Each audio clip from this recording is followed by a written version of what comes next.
Hi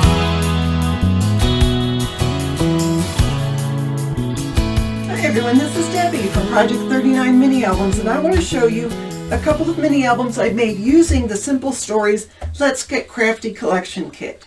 I purchased this just recently to do a craft room tour of my RV studio. So I will link that. I'll put a link up above and in the description box so you can check that out.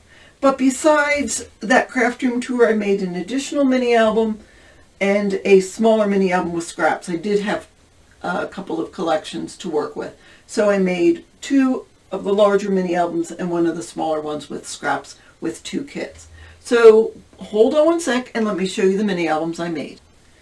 So this mini is, it's not that big. It's 5.5 by 7.5 with about a 2-inch spine. And this is 3 3/4 by 4 3/4 with a 1 1/4 inch spine. And again, I said I just made this with scraps. Let me show you this one first. Again, it's identical to the other one I made with my craft room tour. I layered a lot of the paper and some cardstock in the front to just have an interesting cover. You could use this to show products. I mean, perhaps you do craft fairs and you can't fit everything on your table and you want to show people more of the kinds of crafts that you do. So this would be a fabulous book to bring along with you. Or to show your kids' space.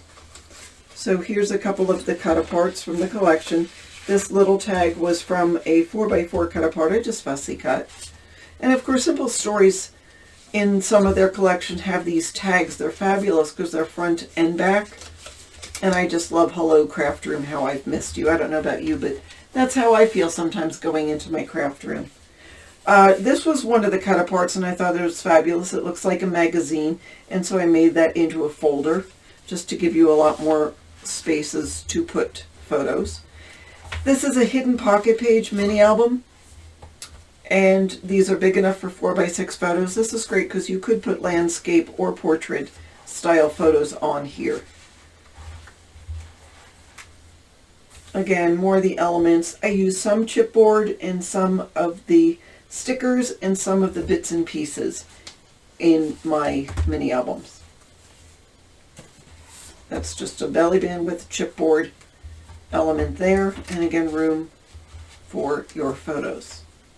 So you could put a nice photo here and the same on this. I love these flowers with this.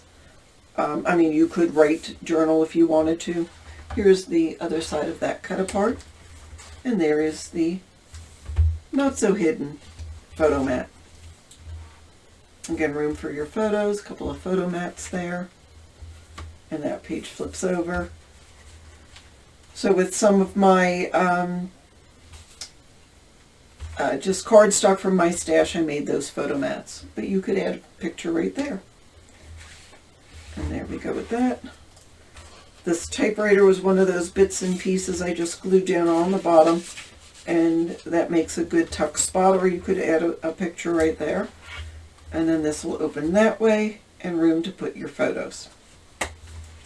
And there we go with that. And on the back page, again, you could, this is a good tuck spot. It's glued down on the side, or you could have your crafty space, a photograph of it right there if you wanted to. Either or. And of course, again, in my,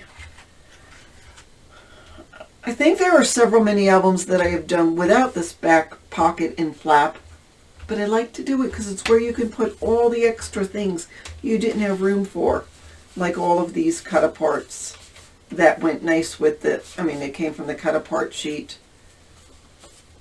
And you can add them throughout the mini album or put them on those photo mats if you wanted to.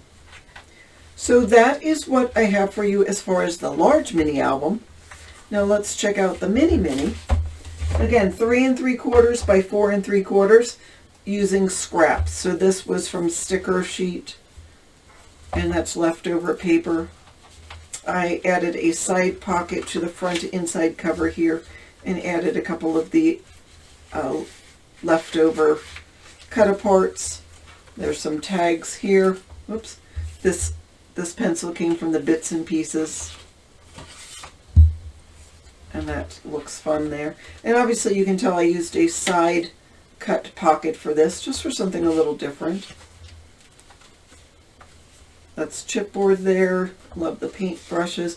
This collection is good whether you paint, paper craft, or do knitting, sewing, or any needlework craft, because it does have all those elements. Oh, this also is open at the top, so if you wanted to, you could add top loading mats as well. Now both of these are going to be available in my Etsy shop or on my website, so check those out. And that is what I have for you today. I hope you enjoyed this walkthrough of the 2 mini albums I made with the Let's Get Crafty collection kit from Simple Stories. Thank you so much for watching. Have a fabulous day.